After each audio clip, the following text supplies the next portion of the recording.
اگلا سوال ہے عبد الرحمن صاحب کا کوئٹہ سے۔ جو لوگ مسافر ہیں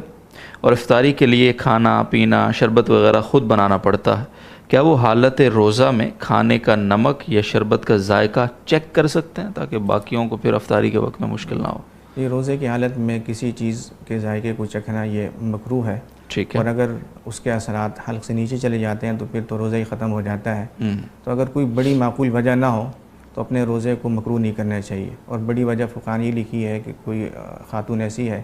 کہ اس کا شوہر سخت مزاج ہے، اگر کھانے میں نمک میں کمی بیشی ہو جاتی ہے تو وہ سختی کے ساتھ پیش آتا ہے، تو اس مجبوری کے درجے میں فقہاء نے گنجائش دی ہے کہ وہ چکھ لے لیکن اس کے اثرات حلق سے نیچے نہ جائیں۔ تو اگر کوئی اس طرح کی صورت کئی اور جگہ پائی جاتی ہے کہ کسی کا کام کیا جا رہا ہے، باورچی ہے لیکن اس کا مالک بہت زیادہ سخت ہے،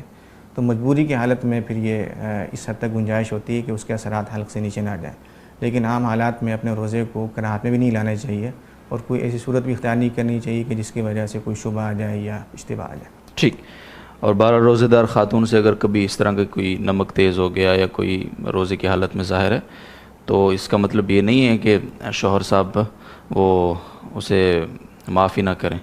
تو یہ صرف ایک مسئلے کی حد تک بتایا گیا ہے۔ بہرحال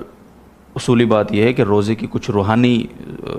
تقاضے ہیں روزے کے، اور ان میں سب سے بڑا تقاضا یہ ہے کہ ہم اپنے ساتھ ساتھ اپنے گھر والوں کا، اپنے گھر کی خواتین کا خاص طور پہ خیال رکھیں،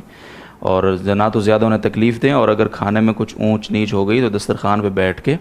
اس چیز کو برداشت کریں، اور بعد میں اکیلے میں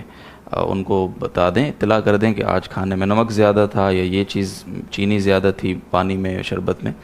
تو اس طرح اگلے دن اس کا ازالہ ہو جائے گا۔ تو یہ روزہ ہمیں برداشت کا بہت بڑا سبق دیتا ہے، جس کو